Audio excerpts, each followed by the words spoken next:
de vouloir fuir. Jonas a fui. Dieu l'a ramené. N'hésite pas, Dieu ne te laissera pas. Tu ne feras pas ce que tu veux. Tu ne feras pas ta volonté. Non, mon ami. Non. Dieu ne te laissera pas faire ce que tu veux. Toi, tu veux aller à Madrid. Dieu t'envoie à Madrid et tu quittes là-bas.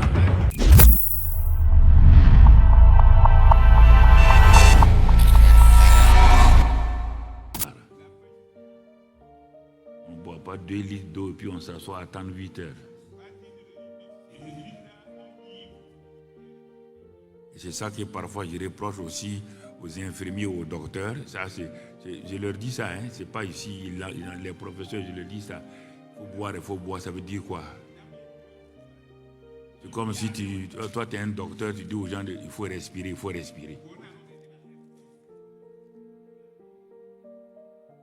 Non, il faut leur dire, tu as quelqu'un dans ta maison.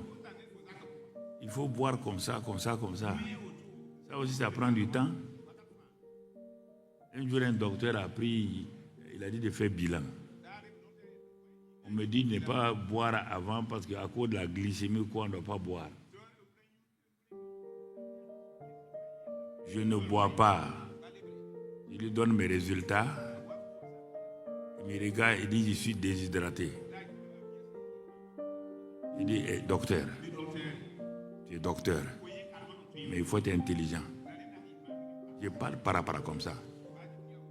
Un docteur qui n'est pas intelligent crée des problèmes. Vous dites que pour avoir une glycémie faut pas boire. Que les résultats sont comme ça. Je ne bois pas. Je prends mes résultats. Tu me dis que mes résultats sont comme ça parce que je suis déshydraté. Je dois faire quoi maintenant? Je dois m'empêtrer. Il me regarde, il sait bien que je parle mal. Il me remet la tête. Il faut dire comme ça. Parfois, des choses simples, ils ne veulent pas dire aux gens.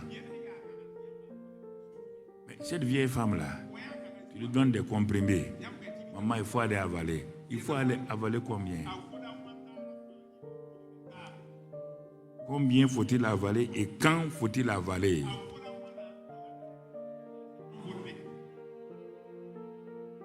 Telle vitamine est bien. Il n'y a pas de problème. La vitamine D3 est bien. Il n'y a pas de problème. Quand est-ce que je dois l'avaler? À quel moment je dois faire? Ça même, ça me crée un problème plus que ta vitamine.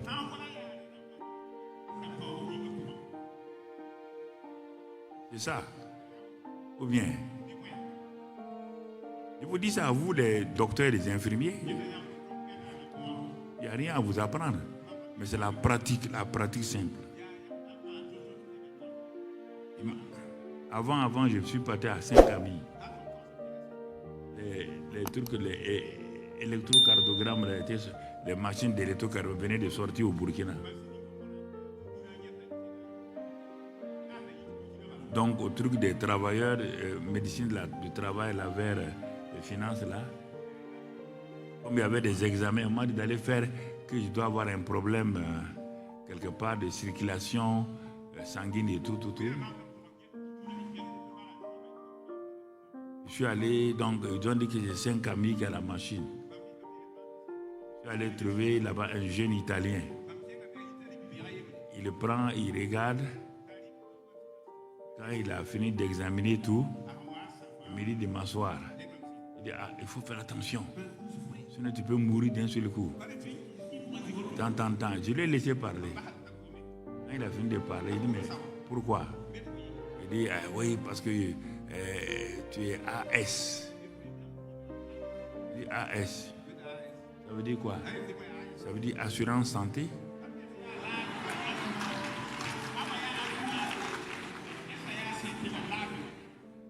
Il n'y a rien dans AS là. Oui, mais tu n'as pas vu les graphiques là. Il dit, moi-même, je suis statisticien, mathématicien. Je connais les graphiques. Je lui ai dit au revoir. Ça fait 27 ans que je suis là-bas. Peut-être il est mort il y a longtemps, je ne sais pas. Un autre jeune m'a appris à Yalgado comme ça. Quand il a fini, il m'a dit, bon, asseyez-vous, pasteur. Tu sais que l'hypertension, là, ça ne finit pas. On ne peut pas guérir autour. Il dit, ok, très bien. On ne peut pas guérir ici autour. Moi, je suis assis ici, là. Pour moi, ce n'est pas guérison. Dieu va me garder jusqu'à ce que je finisse ma vie, je vais partir. Comme vous aimez l'hypertension, je vais vous laisser ça sur la terre. Pas laisser quelqu'un me raconter des histoires. Tu ne m'as pas créé. On m'a dit de m'entretenir. Entretiens-moi seulement. Je viens faire vidange chez toi. Ou bien, quand tu amènes ta voiture chez le mécanicien, c'est pour l'enterrer. Hein? C'est pour faire vidange, non? Voilà. Ne parle pas avec des idées que le garage est un cimetière. Voilà. Le mécanicien et l'adjudant sont rentrés à Yalgado quand on était au lycée. En ce temps, on faisait ce qu'on appelait au militaire là. Hein? TAB, un vaccin. Le garagiste est rentré. Il était là quand les docteurs disaient qu'il se dit oui. Il appliquait. 2 jours après, c'était comme on appelle dysenterie amibienne. Ça n'existe plus comme ça beaucoup. Ils ont trouvé. 2 jours après, un adjudant est rentré dans la même chambre. Il dit au garagiste là, tu ne connais pas les gens de l'hôpital là. Quand on rentre ici là, c'est la mort seulement. Le garagiste dit, moi je suis garagiste. Quand quelqu'un amène sa voiture dans mon garage, je n'ai jamais tué sa voiture. Et les médecins ne sont pas pour te tuer. Il dit non, qui n'a qu'à quitter là. Lui il a fait TAB, il a fait ceci. Le garagiste dit TAB ou pas TAB. Je suis venu pour me faire réparer. Et ils vont me réparer et je vais sortir. 2 jours après, le garagiste est sorti. 2 jours après, on a enterré l'adjudant. Ses propres pensées l'ont tué. Dans la vie, des choses pratiques, souvent que je vous dis au début du message, là, sont importantes. Voilà. Donc, prenez ça, appliquez ça, et vous allez voir ce qu'il en est. Ça va vous aider. Ne croyez pas que vous connaissez mieux que quelqu'un. Chacun a sa connaissance. Maintenant, profitez, donnez votre connaissance de façon correcte. Comme ça, ça va aider l'autre. Et ce que l'autre aussi a peut vous aider. Ce sont des choses très importantes dans la vie. Voilà, ça nous aide à aller de l'avant. Oui, parce que j'ai vu des gens qui ont dit qu'il ne faut pas jeûner. Parce que 3 jours de jeûne sans boire, c'est le maximum pour les reins, le foie et les autres éléments. Et puis, il faut être sûr que tu n'es pas malade. Donc, 3 jours de jeûne et d'eau et des choses, c'est vraiment le summum pour quelqu'un qui est en bonne santé. Sinon, tu vas détruire tout. Un qui a fait cela. 5e jour, il s'est trouvé, il a ouvert les yeux à l'hôpital. Les docteurs ont dit, heureusement que ta femme nous a prévenu tôt, sinon tu étais parti. Hein? Voilà, donc le jeûne, mon frère, ma soeur là, ce n'est pas la solution que Dieu a donnée. Il a donné son fils, il n'a pas donné le jeûne et la prière. Surtout actuellement, il fait chaud là. Ok, sois intelligent. Sinon, tu vas partir laisser les autres jours, les jours de ta vie. Moi, je vais partager ça aux jeunes là ici. Mais puisque tu t'en vas au paradis, il y a un problème, non? Est-ce qu'il y a problème? Il faut bien comprendre cela. Voilà. Il me dit d'arranger le col de mon habit. Arrange ça.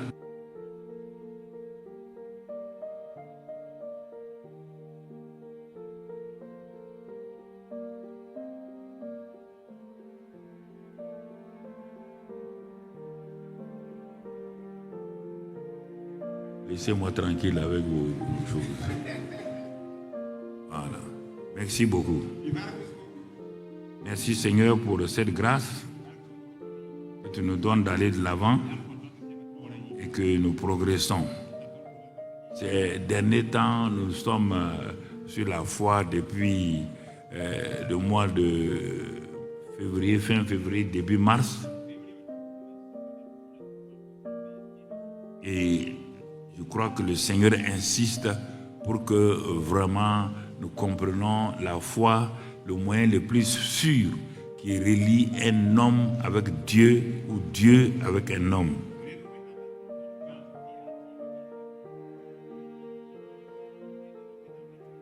Donc, et pour avancer, puisqu'on dit le juste vit par la foi. Alors, si Dieu dit tu es justifié, tu dois vivre par la foi, je dois chercher à savoir qu'est-ce que la foi. Elle est composée, quels sont les ingrédients de la foi? Où puis-je trouver la foi? Quand je l'ai trouvée, comment l'utiliser? Et quand je vais commencer à comprendre cela, je pourrais dire que j'ai vraiment défriché le champ de la foi. Et je vais passer par une repentance, comme on l'a vu le mercredi ou vendredi, ceux qui étaient à l'école du ministère.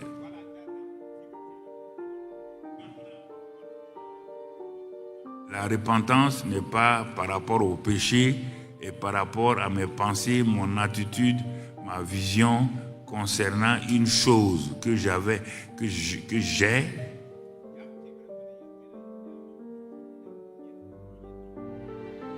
Et qui maintenant, je sais que c'est faux, je me détourne pour voir la vérité.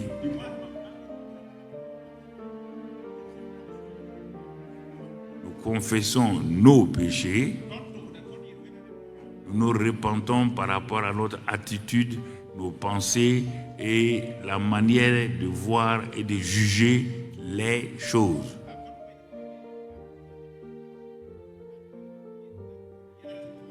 C'est pourquoi quand Jean-Baptiste a commencé à prêcher, il a parlé « Repentez-vous car le royaume des cieux est proche ».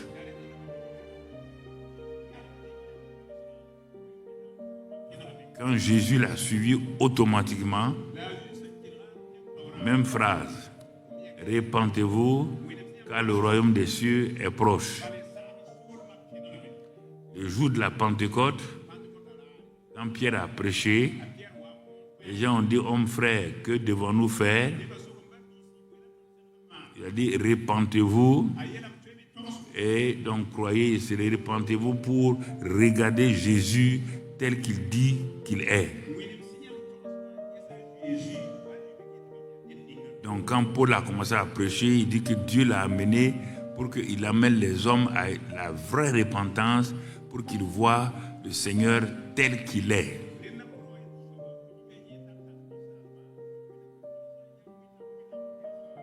Bon, ceux qui n'étaient pas à l'école du ministère, c'est pourquoi nous avons dit la repentance, c'est de détourner ses yeux de la fausse image que nous avons donc du christianisme, que bon, c'est pour être sauvé, c'est pour aller au paradis, patati, patata. C'est de voir Jésus tel que Dieu dit et sa parole.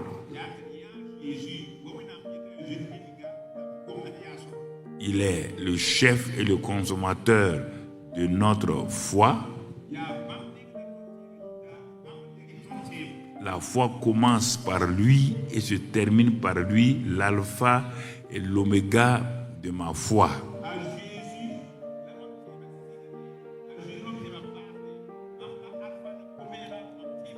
Cette foi-là, ce n'est pas un sentiment pour dire ah, moi j'ai senti, non, ça n'a rien à voir. C'est lié à sa personne et à sa parole qu'il vient de dire ou qu'il a fait écrire dans la parole, donc Bible.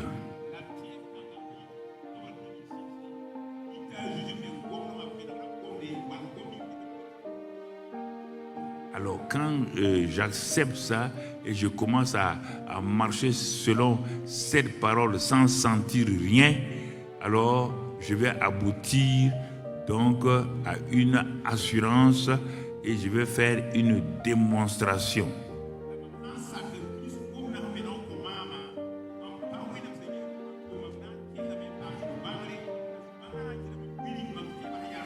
C'est pourquoi Abraham a été appelé père de la foi, non pas au moment où il avait 75 ans, où c'était possible d'avoir un enfant, sa femme pouvait avoir un enfant, il a été appelé père de la foi quand il ne pouvait rien sentir, quand son sein était mort, le sein de Sarah était mort, il était impuissant lui-même.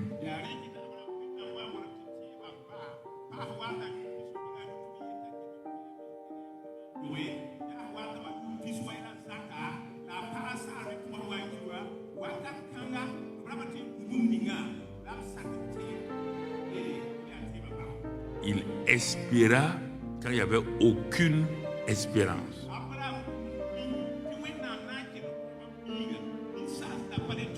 Alors que beaucoup de gens disent non, j'espère. Non, et ils confondent l'espérance avec l'espérance païenne. Non, papa, je ne suis pas incrédule. Pourtant, Jésus a dit à ses propres disciples, race d'incrédules. Il a dit à ses propres disciples, race d'incrédules, race de vipères.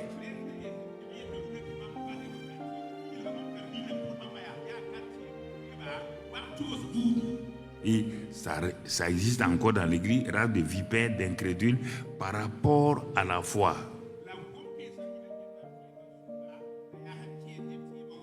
Ne te fâche pas, il y a des moments où tu n'as même pas un grain de foi. Tu le sais bien. Il y a des situations, tu es en face là, tu sais bien que tu n'as même pas un grain de foi. Ne fais pas semblant comme d'autres. Non, tu n'as pas de foi. Tu n'as pas de foi. Parce que la foi vient toujours quand Dieu a parlé dans ta situation. Tant que Dieu n'a pas parlé, tu ne peux pas avoir de foi. Il faut commencer à comprendre.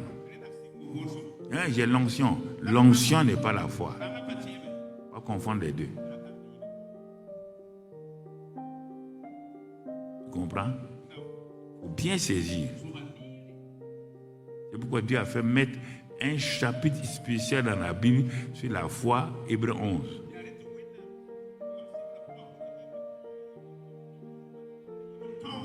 Quand tu regardes Hébreux 11, tu ne verras pas un seul cas qui était un cas normal.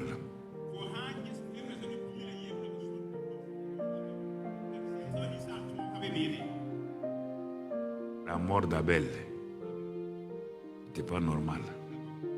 L'enlèvement d'Enoch, il ne comprend pas, il n'a jamais vu l'enlèvement. Il ne connaît pas ce qu'est l'enlèvement. Mais Dieu lui a dit qu'il va l'enlever. Il ne sait pas de quoi il s'agit. Il a été enlevé. On dit à quelqu'un de construire un bateau, il ne sait même pas de quoi il s'agit. Et c'est pour sauver les hommes. Les sauver de quoi? On ne connaît pas. Il a construit et il a sauvé 8 personnes qui sont répandues sur la terre. On dit à un homme qui est paysan éleveur, il dit, tu vois, il y a la famine partout, il y a la sécheresse. Normalement, dans sa condition naturelle, on ne sème pas. Et Dieu lui dit, sème ici, là, sème maintenant. Il n'a pas dit non Seigneur, tu comprends, je vais garder ça pour ma famille parce que les temps difficiles vont venir, je vais épargner. Les temps difficiles, toi tu as proclamé que les temps difficiles vont venir. Quand ils vont venir, ils vont détruire tout ce que tu as. Les gens parlent et puis ils détruisent leur vie.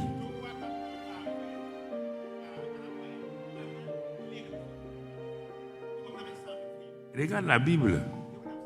Tous ceux qui ont été utilisés à un moment donné, ils n'avaient pas de foi. Il a fallu qu'ils s'asseyent, ils regardent bien avant. Il a fallu que Dieu parle pour qu'ils s'appuient sur ce que Dieu a dit avant de reprendre avec Dieu.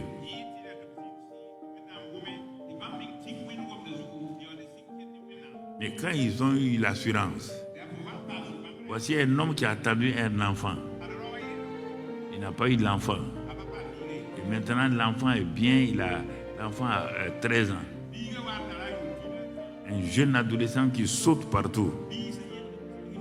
Le même Dieu vient dire à ce père-là, prends l'enfant, va le sacrifier sur cette montagne qu'on appelle le mont Moriah. Avant, l'homme tremblait. Maintenant, il ne tremble plus. Il a expérimenté plusieurs cas d'expérience avec Dieu concernant la foi. Il a vu que Dieu est fidèle et que quand il parle, on peut lui faire confiance. Rapidement, il a amené l'enfant sur le mont Moriah en disant à ses ouvriers que lui et l'enfant s'en vont pour adorer Dieu et rire. Bon, est-ce que Abraham dansait? Est-ce qu'il avait des sentiments? Non. Mais les sentiments que tu as là, non, moi je crois un. Ça c'est croyance. Et le diable croit comme Jacques le dit. On ne peut pas vivre certains problèmes 10 ans, 15 ans, et c'est des problèmes urgents et tu dis que tu as la foi.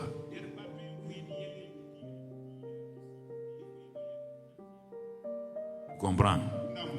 Voilà. Donc, il y a plein de cas comme ça. Voici un homme qui est devant une mer. Ses ennemis sont là-bas avec des chars. Le peuple qu'il est censé protéger est là. Donc, avec un nuage au-dessus d'eux. Et devant lui, il y a tout un grand fleuve qu'on appelle la mer Rouge. Regardez bien, il est devant 3 situations. 1, Pharaon est derrière et on voit la poussière des chars de Pharaon. On entend les cris des commandos de Pharaon venant pour tuer le peuple. Deuxièmement, il y a une mer devant lui qu'on ne peut pas franchir parce qu'ils n'ont pas de pirogue. Troisièmement, de chaque côté, il y avait des montagnes que le peuple ne pouvait pas escalader pour passer. Donc l'endroit était un vrai cimetière, un vrai tombeau. C'est pourquoi ils ont dit, le peuple a dit, bon, mais il y avait des meilleurs tombeaux en Égypte. Pourquoi tu as laissé ces tombeaux-là pour venir faire un tombeau commun ici, dans cette vallée, face à la mer Rouge?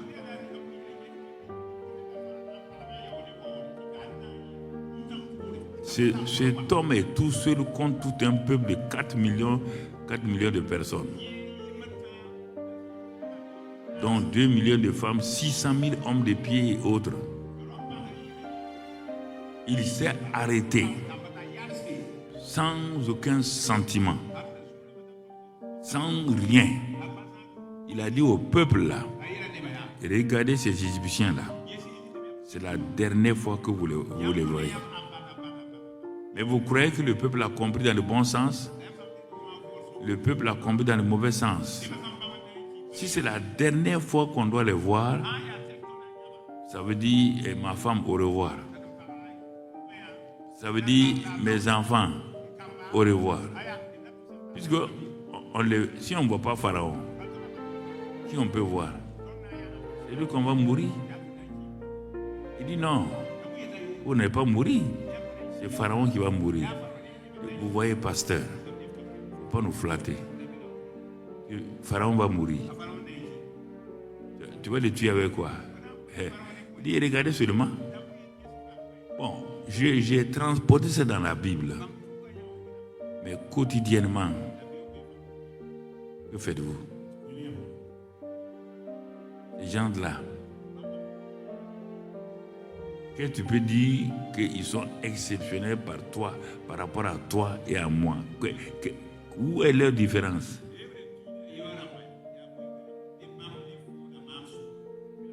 Il n'y a pas Dieu en eux comme nous avons Dieu en nous.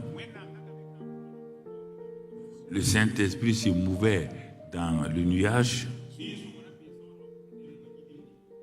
C'était des hommes naturels, avec Dieu au dehors. Nous sommes une nouvelle création. Nous sommes participants de la nature divine. Ce n'est plus nous qui vivons, c'est Christ qui vit en nous. Celui qui est en nous est plus puissant que celui qui est au dehors. Nous pouvons tout par Christ qui nous fortifie. On a tout ça, mais devant des petits problèmes, devant des petits problèmes familiaux, spirituels, professionnels, c'est la faillite. Est-ce qu'on a compris la foi? La question est là. Avons-nous compris la foi? La question est là. Donc, ouais, frère, il y a des sujets quand on enseigne, il faut mieux l'écouter attentivement et tu vas te rendre compte où est-ce que ça n'a pas marché. Il ne faut pas prendre 2 exaucements, 3 exaucements sur 100, te vanter avec ça, Dieu m'exauce. Mais 3 sur 100, ça fait combien? 0,003.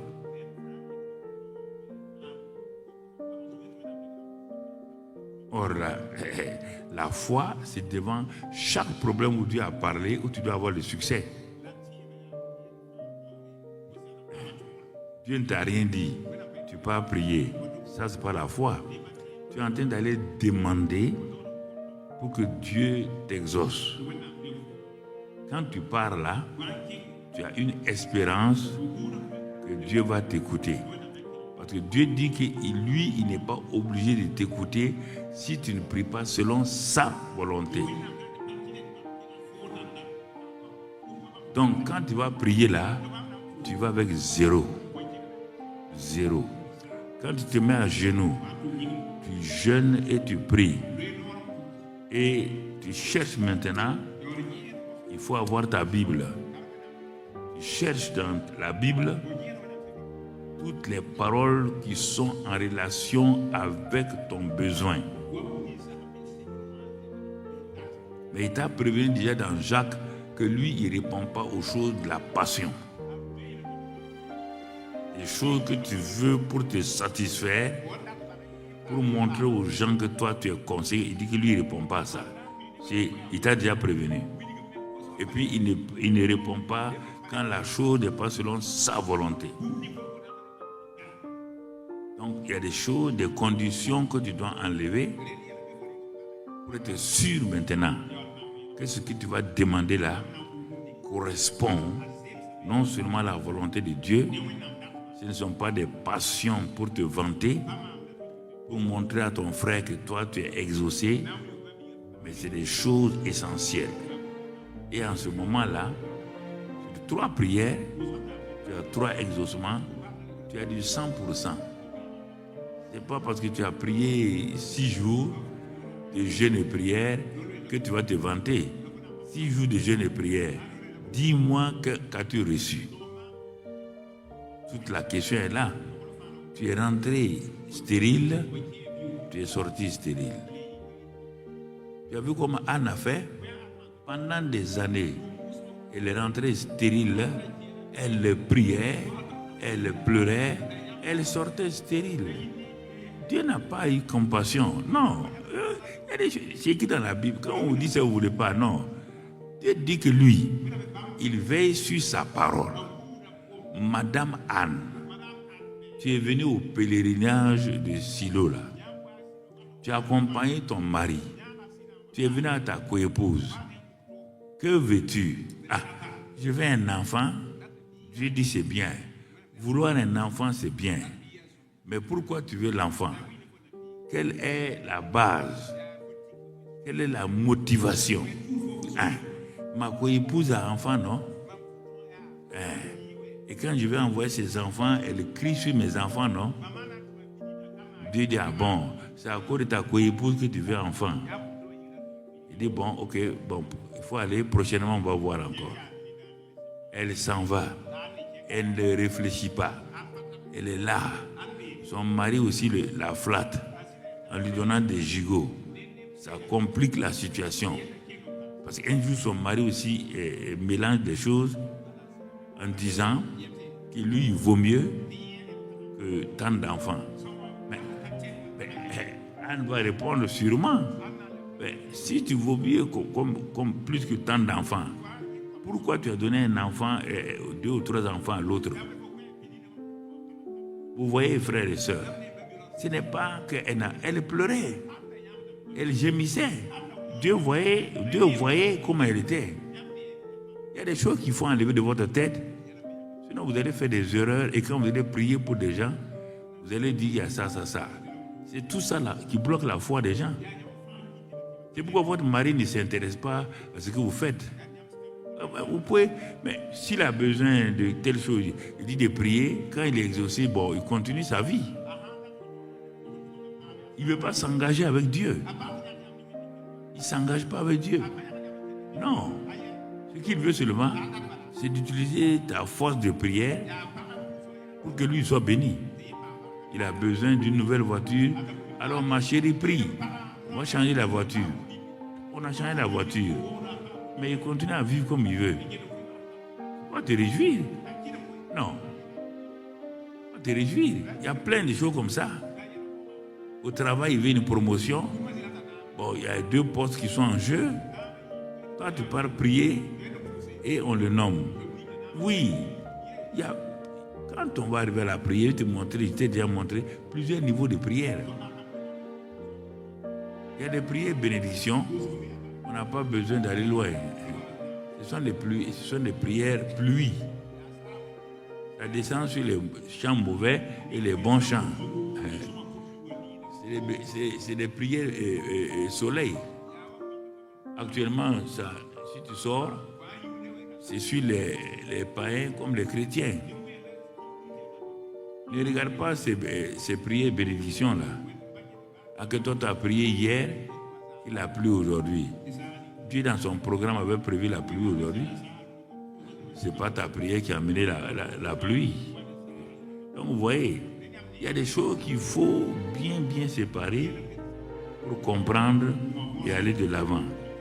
Donc, ce matin-là, nous disons que notre attitude peut nous empêcher de monter en altitude. Mon attitude peut m'empêcher de monter en altitude, de progresser, d'être promu ou d'être élevé. L'expression de ce que Dieu a dit, que l'humilité précède la gloire et l'orgueil précède la chute. C'est la même chose que j'ai mis en français courant ici.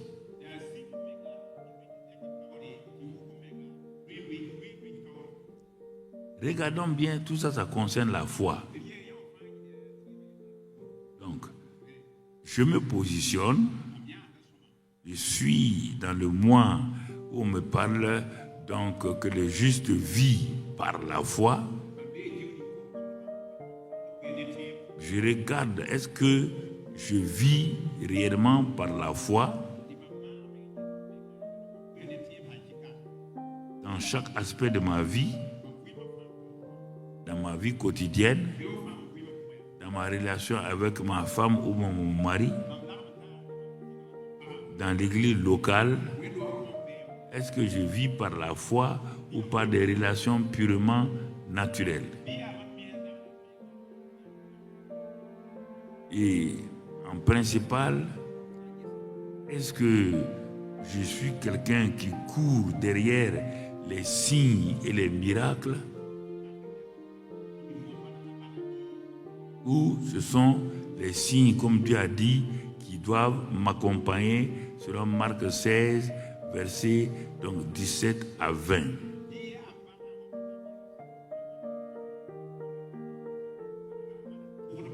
Il y a beaucoup dans l'Église, beaucoup de chasseurs et de chasseuses de signes et de miracles. Tout le temps, ils sont partout en train de chercher les signes et les miracles. Dieu ne les intéresse pas. Quand il t'envoie un message, papa, prie pour aujourd'hui. Demain, quand il t'envoie, c'est un autre sujet. Il ne te parle pas de Jésus. Il ne te parle pas de ce que Dieu a fait. Et tu vois en eux des simples chasseurs de signes, miracles, etc., etc. Mon frère, ma soeur, ils ne savent même, ils ne parlent même pas de leur identité. Quand ils viennent trouver que tu es en train de prêcher sur leur identité, notre identité, ces choses-là, aïe. Le message d'aujourd'hui, là, il n'y avait pas de feu, hein.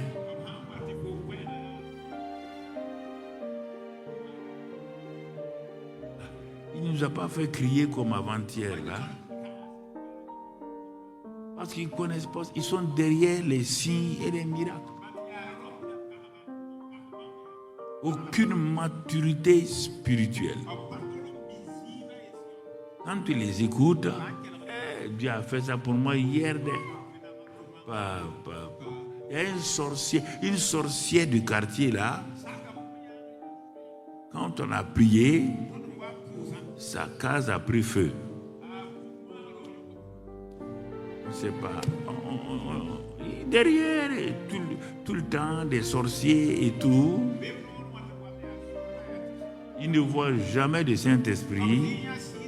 C'est des sorciers. Ils mentent sur leurs parents. Ma tante est sorcière. Ma grande sœur est sorcière. Comment quelqu'un va venir te dire, si tu es intelligent, que toi là, ta grande sœur là, qui t'a aidé, qui ne t'a pas tué dans ton enfance, qui t'a aidé à être ce que tu es aujourd'hui, comment cette grande sœur là peut être une sorcière? Pourquoi elle t'a gardé jusqu'aujourd'hui? Est-ce que tu es un porc qu'elle a engraissé pour manger aujourd'hui? Est-ce que c'est ça? Regardez des bêtises comme ça. Que ma grande sœur est sorcière. Ah bon? Et c'est maintenant qu'elle va te manger.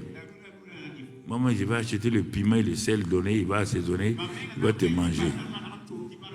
Comme ça, elle va te manger et grossir même. Bête comme ça, là. Bête comme ça. Tu vois? Tu vois? Pourquoi? Parce que tu es un chasseur, une chasseuse de signes et de miracles. Non. La Bible dit dans Marc 16, verset 17. Marc 16, verset 17. Il dit, voici les miracles qui accompagneront ceux qui auront cru. Les miracles accompagnent ceux qui vivent par la foi. Ceux qui vivent par la foi ne courent pas derrière les miracles. Les miracles courent derrière eux, les accompagnent. Tu comprends?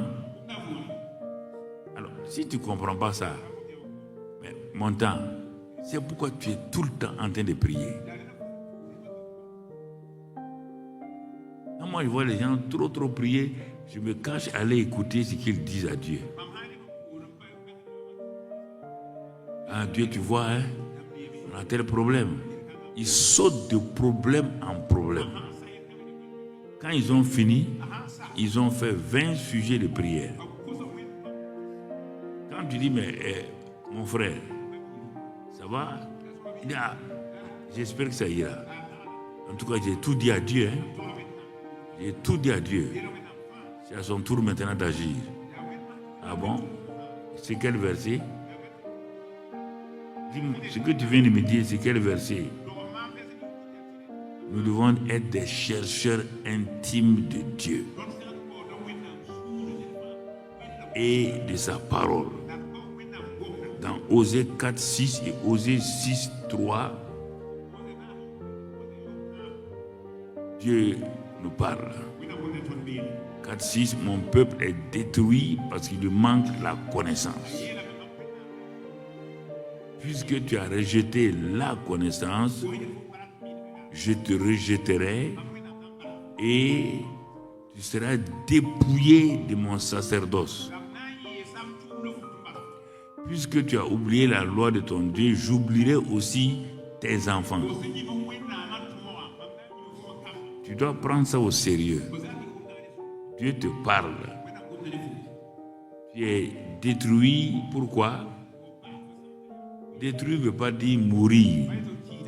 Ta vie est détruite, ton avenir est détruit parce que tu ne cherches pas la connaissance de Dieu et de sa parole.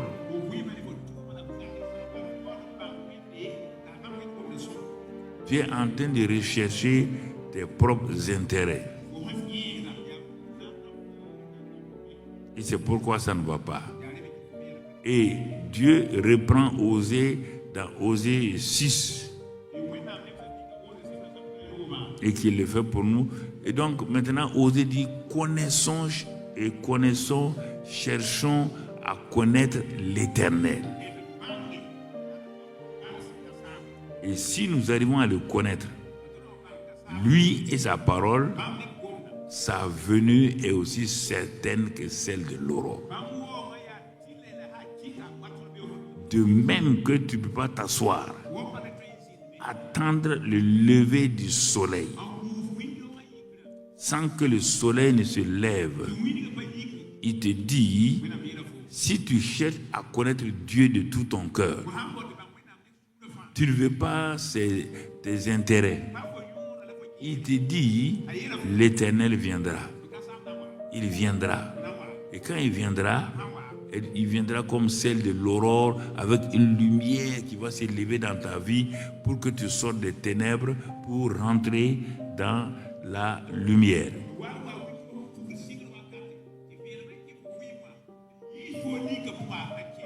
Deuxième chose, il va venir comme la pluie, une bénédiction. On ne peut pas chercher Dieu et sa parole sans que le Dieu lumière, le Dieu amour, le Dieu bénédiction ne vienne nous visiter. Ce n'est pas possible.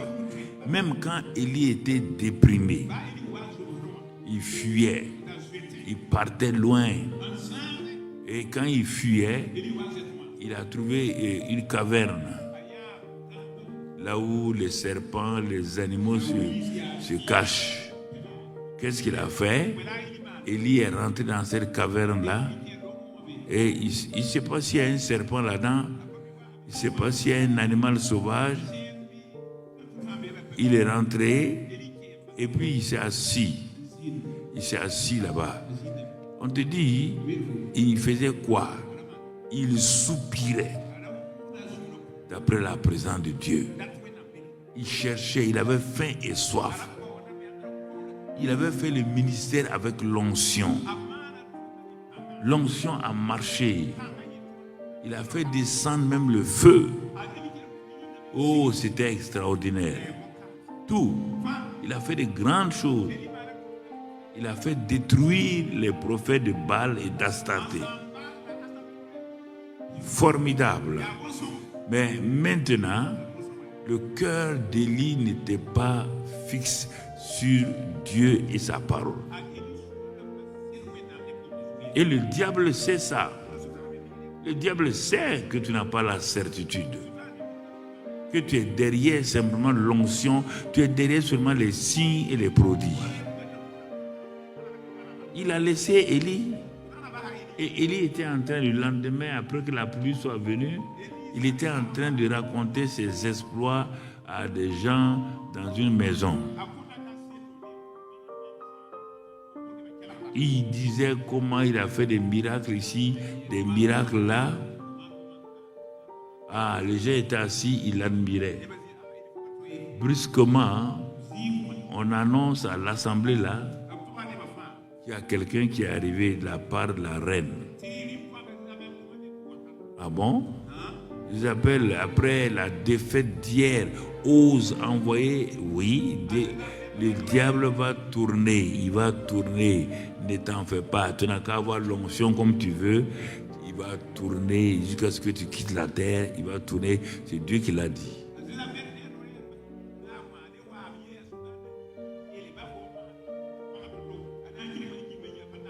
C'est pourquoi quand on te dit de venir à l'enseignement, viens. Ne viens pas quelques jours et puis tu vas à gauche, à droite, à la recherche des miracles. Tu les auras. Mais mon frère, tu ne peux pas dire que ça va t'aider. Maintenant, brusquement, Élie s'était. Les gens disent, Élie, mais continue.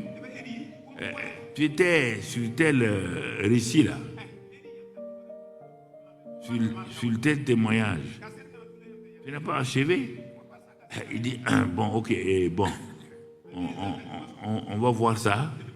Bon, j'arrive. On croyait qu'il partait aux toilettes. Il est appelé la route de la fuite. Alors, vous imaginez, un prophète comme lui, il a fait descendre le feu.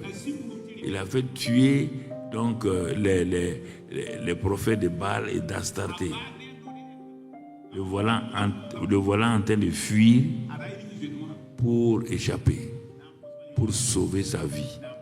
Où en es-tu aujourd'hui? Sur quel chemin de fuite es-tu? Là, toi, tu parles, oui, on a prié l'autre jour, j'ai vu tel miracle. Je ne te demande pas miracle.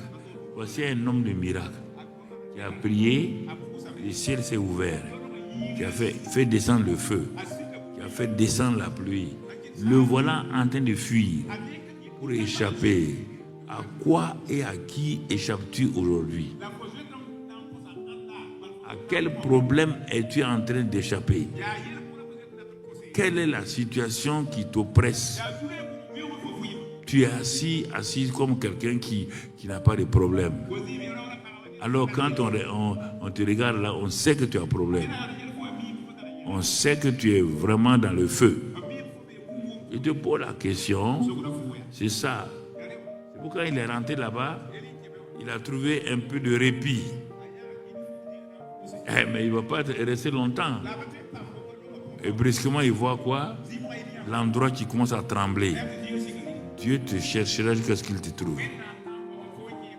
Et tu ne peux pas le fuir. Tu transportes son onction, tu transportes son feu. Tu ne peux pas fuir, aller te cacher.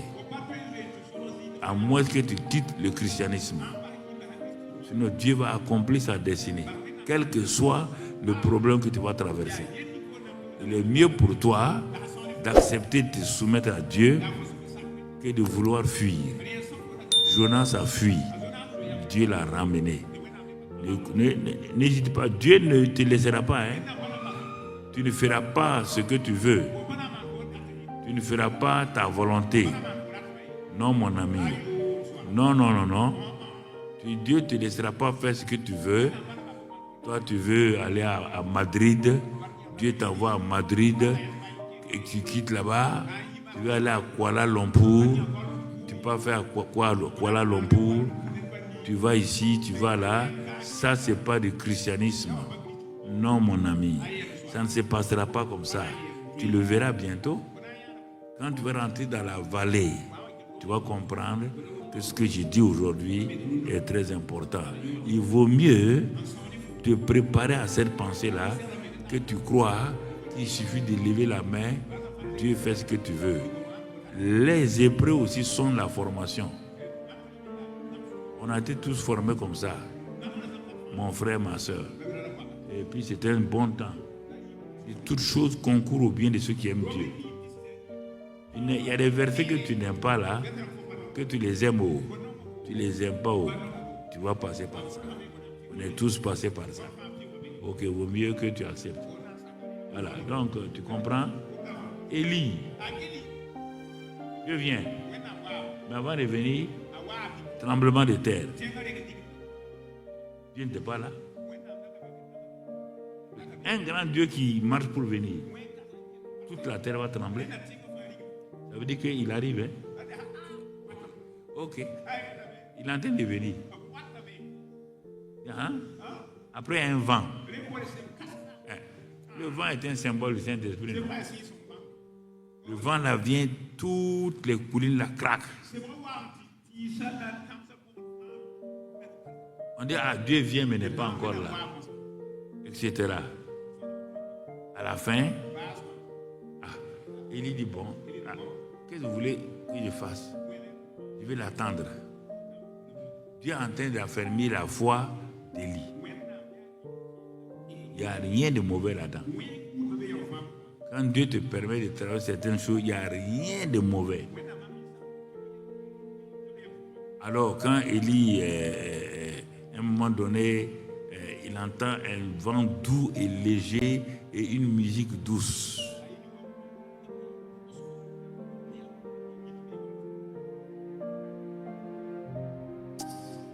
Il sait que ça, c'est pas humain. Il baisse la tête. Et la présence de Dieu envahit la caverne. La présence de Dieu devient manifeste. La présence de Dieu devient tangible. La peur, la culpabilité, le complexe d'infériorité, toutes ces choses qui se sont accumulées dans la vie d'Élie par la présence par la présence de Dieu.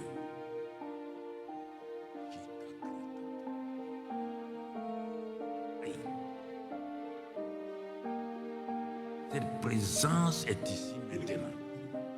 Par la présence de Dieu. Cette présence-là s'infiltre en Élie.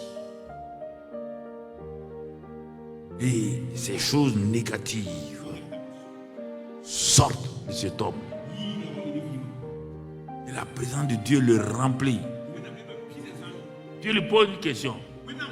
Élie, que fais-tu ici? Et il dit à Dieu, je suis le champion, je suis le conquérant vainqueur. Mais Dieu dit qu'est-ce qu'un conquérant vainqueur fait dans une caverne? Ah, il dit, ça c'est la bonne question. J'ai fait le travail, je suis resté seul. Tout le monde m'a abandonné. Dieu dit, ah bon? Tu es sûr que tout le monde t'a abandonné? Il dit, mais oui, tu ne peux pas seul, non? Dieu dit, non, il y a 7000 comme toi qui n'ont pas abandonné. Il dit, ah bon? Dans le pays là, il y a 7000. Dieu dit, oui. Mais où ils sont? Bon, en tout cas, ils ne sont pas sortis, sinon ils sont là en tout cas. Mais quand je défiais des prophètes de Baal, j'ai vu quelques personnes, Dieu dit oui.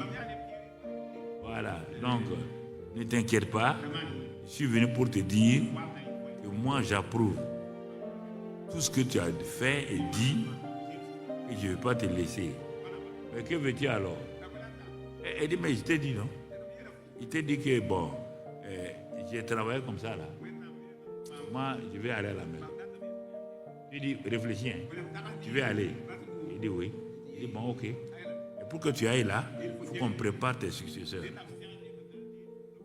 faut qu'on prépare la nouvelle génération.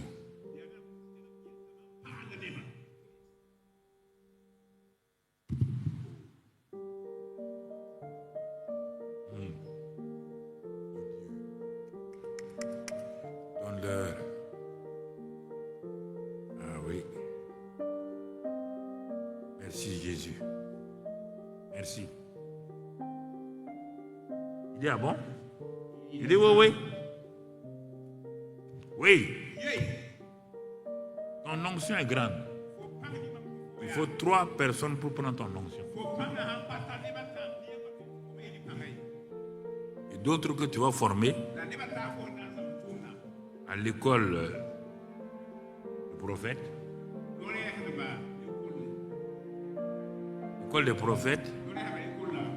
Il y aurait un bon lot de gens là-bas. Il y a des choses que vous ne comprenez pas. Il n'y a rien de triste ici. Hein. Ça, c'est entre mon Dieu et moi. Je ne parle pas à vous maintenant. Je parle à mon Dieu. Et quand je parle à lui là, je sens des choses. C'est entre lui et moi. Donc, ne vous inquiétez pas de rien. Mais regardez les deux. Le grand groupe, c'est le groupe de Gilgal, Bethel, Jéricho, Jourdain, ils se sont arrêtés là. Mais l'autre groupe, c'est un jeune qui va aller prendre, des jeunes qui va les prendre, qui reprend les jeunes. Il va les prendre là-bas loin. Il va les amener. Ils vont passer à Gilgal, Bethel, Jéricho et Jourdain. Et ils traversent les Jourdains. Maintenant, Élie est prêt pour être enlevé. S'il n'y a pas ces 2 groupes-là qui se rencontrent, Élie ne sera pas il ne va pas partir. Élie ne partira pas. Les seniors et les juniors doivent se rencontrer au Jourdain. Combien de temps? Je ne le sais pas. Combien de temps ça va se passer? Je ne peux pas te dire. Mais tant qu'il n'y a pas cette rencontre-là, en ce moment-là, maintenant quand c'est arrivé, pour passer le Jourdain, chacun est arrêté. Les 2 groupes sont arrêtés. Élie qui représente le médiateur, il dit à Élisée et aux 50 filles des prophètes, les seigneurs là, il dit mais Dieu, je dois passer. Élisée dit mais tu vas passer où? Le manteau que tu as mis sur moi il n'y a pas longtemps là, tu vas amener ça? Il dit non. Il dit mais si tu n'amènes pas, moi je te suis au bout. Hein.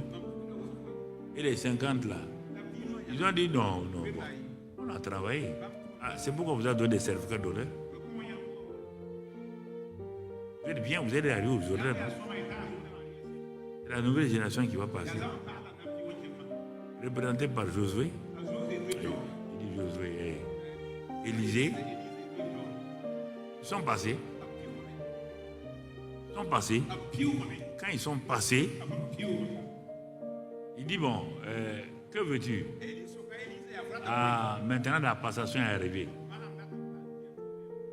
Quand j'ai jeté le manteau sur toi là-bas, c'était pas la passation, hein? C'était pour te préparer. Mais la passation est là maintenant. Mais la passation, elle n'est pas faite par moi. Elle est faite par mon Dieu. Et bon, quand il passe, mais si tu me vois partir, ça se passera. Si tu ne me vois pas partir, ça ne se passera pas. Ce n'est pas un choix personnel. Un choix divin. Il ne t'inquiète pas. La nouvelle génération représentée par Élysée là, il y a plusieurs personnes là-dedans. Alors quand il passe, Dieu ouvre le ciel et il envoie son char. Alors Élie est enlevé. Mais quand il s'en va, Élisée dit hey, mon père, tu n'amènes pas l'héritage. Hein? Envoie le manteau. Le manteau tombe. Élie prend le manteau. Mon frère, il prend le manteau. Il ne porte pas le manteau de son père. Parce qu'il a son propre vêtement. Il déchire les vêtements. Parce qu'il n'a pas la capacité de mettre le manteau sur ses habits, ses pensées personnelles. C'est ça, tout ça qui va préparer la nouvelle génération. Il faut qu'ils se débarrassent de leurs pensées, qu'ils se débarrassent de leur manière de faire et qu'ils rentrent dans la réalité des pensées, de la vision que Dieu a donnée, que Dieu a livrée. Et quand il y a eu ça, il est venu avec le même manteau, il a frappé le même Jourdain et le même Jourdain s'est ouvert. Donc Élisée est passé. Mais il y a quelque chose d'étonnant, frères et sœurs. Tu vois, quand Élisée est passé, il est revenu, il a trouvé les 50 filles des prophètes. Ils ne sont pas morts, hein? Les seigneurs là ne sont pas morts. Ils vont aussi expérimenter le ministère d'Élisée. Donc vous voyez, maintenant quand l'onction a fait ça, ils sont venus, c'est des anciens qui sont intelligents, qui sont humbles. Ils sont venus se prosterner devant Élisée. Ils ont dit, Dieu a amené ton papa là ici. Élisée dit non. Mon papa est assis au ciel. Dieu ne m'a pas amené. Non. Il dit bon, si vous ne pourrez pas aller le chercher. Ils sont allés chercher, ils n'ont pas trouvé. Ils n'ont pas trouvé. Et tu vois, donc à la fin, Élie, si tu regardes, tu vois les signes qui ont accompagné Élie. Tu vois les signes qui ont accompagné Élisée. C'est deux genres de signes. Élisée n'a jamais envoyé le feu sur quelqu'un. Alors que ceux qui s'opposaient à Élie là, Élie était un peu comme Jean-Baptiste et autres rustres. Et il ne jouait pas les gens. Élisée joue avec les gens, mais Élisée joue avec les gens, mais Élie ne joue pas avec les gens. Non. Un roi a envoyé des groupes de 50 pour arrêter Élie. Élie dit, hein? Vous ne savez pas que je suis homme de Dieu. Si je suis homme de Dieu, que le feu de Dieu tombe. Il a envoyé encore que le feu de Dieu tombe. Ça, c'était le ministère d'Élie. Il parlait mal, il s'habillait mal, il mange des sauterelles. Voilà. Mais quand Élisée, la génération nouvelle, a pris la relève, ils n'ont pas modernisé le ministère, mais ils l'ont approfondi. Regardez bien. Un fer tombe, contredisant la loi de la gravité. Le fer tombe au fond de l'eau. Élisée dit simplement, prenez le bois là, mettez sur l'eau, on met sur l'eau, le fer monte. Il est en train de nous montrer la voie de la croix. Une veuve n'a pas à manger. Élie arrive, Élisée, c'est ça, non, ça c'est Élie. Ensuite, la deuxième veuve là, donc elle avait de l'huile. Élisée dit, on n'a pas besoin de prier pour ça. Tu as la foi, non? Amène des barriques. Tu as la foi? Moi, je suis le prophète de foi. Mon papa était prophète de feu. Mais moi, je suis prophète de foi. Amène les barriques là. Prends ton truc et remplis. Remplis. Ça s'est passé. On veut préparer. Quelqu'un s'en va chercher des feuilles pour de la sauce. Ça va prendre des croquettes sauvages empoisonnées. Ils mélangent. Quand ils ont mangé, la mort est là. La mort est là. Il vient dire à Élisée, la mort est dans le pot. Élisée dit, ça c'est quelle histoire? La mort est là. Va prendre la poudre, va prendre la farine là, mets là-dedans, mangez. On vient dire à Élisée, quand ton papa est passé ici là, la ville de Jéricho là, il a fait des miracles. Mais l'eau là est empoisonnée. On ne peut pas boire l'eau. Il dit, ah bon, c'est ça qui est votre problème? Vous avez une assiette neuve, vous avez du sel. Il dit oui, mettez le sel dans l'assiette neuve. Allez verser là-bas. Et regarde, 2 générations, 2 ministères, 2 onctions, si vous êtes honnête, si vous êtes loyaux. Mais si vous n'êtes pas loyaux, et comme les Géasi là, ils vont partir. L'amour de l'argent va les envoyer ailleurs. La foi, c'est l'attitude. Quelle est mon attitude pour que ma foi marche envers Dieu, envers mon Père spirituel, envers mon prochain? C'est ce que je vous dis, c'est une chose importante. Si vous voulez dans le futur qui se présente là, pour bénéficier de ces choses-là, prenez l'attitude d'Élisée. C'est l'exemple, le modèle de la nouvelle génération qui est en train d'avancer pour aller et progresser, aller de l'avant. Pour terminer, on va voir maintenant ce Élisée-là dans un cas spécifique. Dans un cas spécifique. On trouve ça dans 2 Rois 5, du verset 9 au verset 14. On va lire point par point, tu vas voir, tu vas comprendre quel a été le ministère donc d'Élisée. Il est dit, et on parle d'un certain homme appelé Naaman. Naaman veut dire amabilité, veut dire c'est-à-dire que quelque chose qui est aimable. Ça tourne autour de l'amour, le nom Naaman. Donc ça veut dire que le monsieur a un bon nom, il est aimable, donc il est fraternel. Ça c'est pas ça seulement. Il est le chef de l'armée de Syrie. La Bible dit qu'il était fort et vaillant. Et il est écrit dans ce passage-là que Dieu même l'a utilisé pour vaincre l'armée d'Israël, son armée à lui. Il a donné une leçon, une fessée à l'armée d'Israël. Et on te dit que c'est Dieu même qui a fait ça. Ah bon? Oui. En plus, dans son pays, il était le bras droit du roi. On te dit qu'il avait une faveur et une grande considération auprès du roi.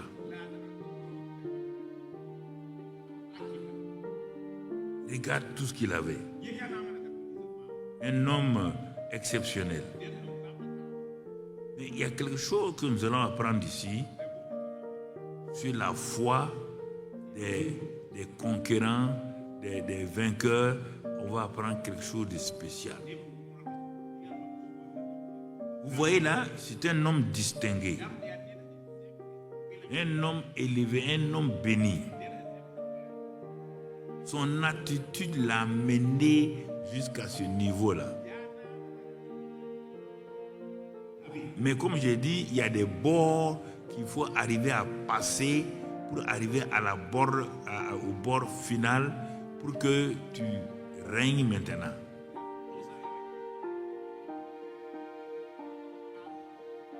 Ce jour est arrivé et Naaman va voir son médecin. Le médecin qui respecte, tout le monde respecte Naaman en Syrie. Quand le médecin a fini de l'obscurité, il dit, ah, mon général, il y a mauvaise nouvelle. Ah bon? Il dit, ah bon? Mauvaise nouvelle avec moi? Il dit oui. Quelle est la mauvaise nouvelle? C'était la plus terrible nouvelle de l'époque. On a trouvé quelques traces de lèpre sur vous. Ce vaillant homme-là, c'est comme si tout s'écroulait.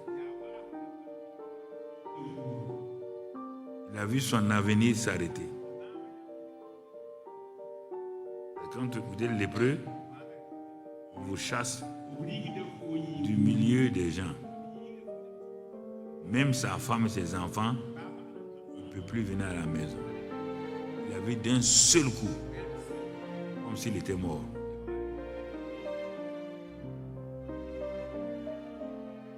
Deuxièmement, la honte, la souffrance morale. Toutes ces choses-là sont venues sur lui. Même les simples soldats qui commandent là, dans quelques mois, quand le médecin va déclarer officiellement qu'il est lépreux, même les soldats là seront mieux que lui.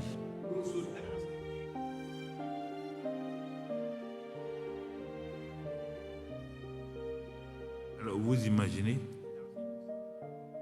quelle douleur, quelle souffrance morale. Un homme qui est bien situé, brusquement dans sa vie, il voit tout ça. On va voir le cheminement de Naaman rapidement. Quand il y a des situations comme ça, il dit, quand les fondements sont ébranlés, le juste, que ferait-il?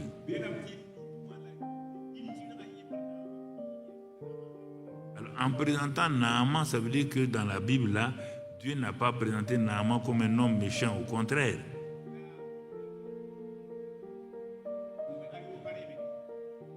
Dieu l'a présenté comme un homme béni, un homme fort, un homme tout, mais qui avait donc une lèpre dans sa vie.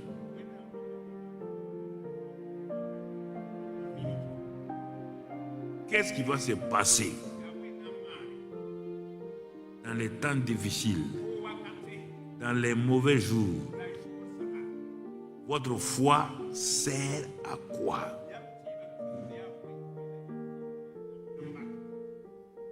Toute la question est là. Il est toujours fort, vaillant. C'est comme si un homme avait une grande onction. Tout. Mais on lui dit qu'il est lépreux. Un combat perdu d'avance.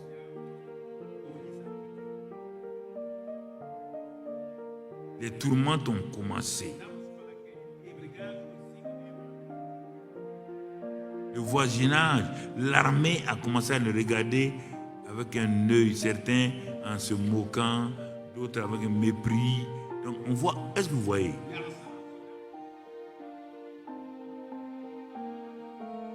Ils savent que cet homme-là, dans quelques temps seulement, il ne pourra même plus saluer quelqu'un ici.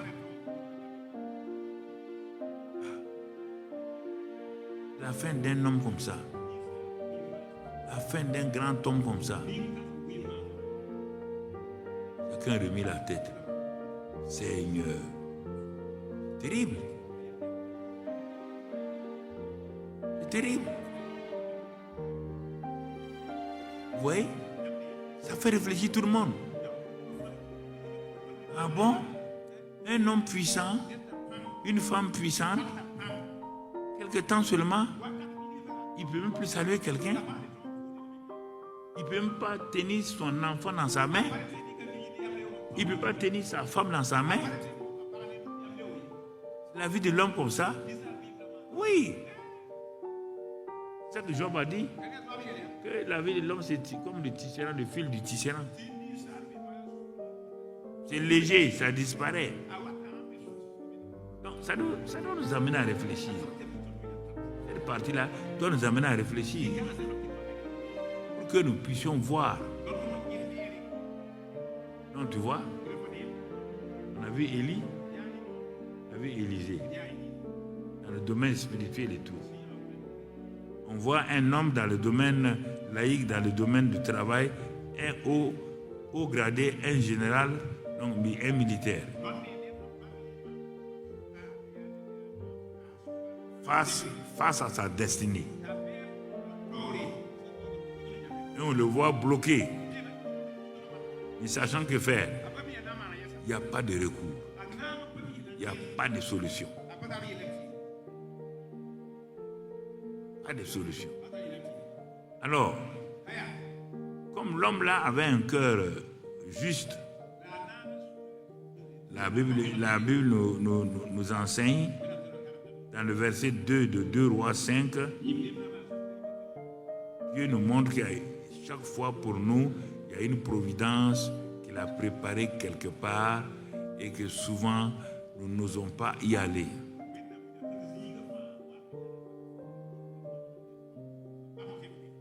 Or, les Syriens étaient sortis par troupes et ils avaient amené captive une petite fille du pays d'Israël.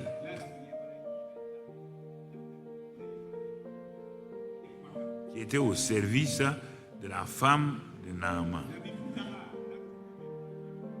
Cette partie est très importante. Naaman est vainqueur. C'est un homme connu. Et Dieu savait qu'un jour Naaman aurait un problème. Dieu a permis, regardez, un seul homme. Bien comprendre Dieu. C'est pourquoi je l'aime beaucoup, parce que il me dépasse. Parfois je pleure tout seul comme ça, son amour me dépasse. Un seul homme qui n'est même pas israélite. C'est comme les Cyrus, d'autres personnes qui ont eu la faveur, comme Abraham. On dit faveur. C'est pourquoi il faut toujours rendre grâce à Dieu pour sa faveur et donc sa grâce pour nous.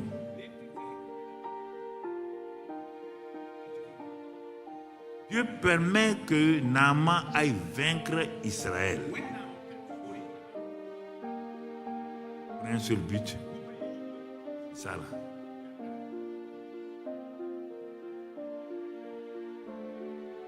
Vous devez comprendre que quand Dieu, la grâce de Dieu est derrière vous, personne ne peut l'empêcher. Jusqu'à ce qu'il accomplisse ce qu'il doit faire dans ta vie. Il faut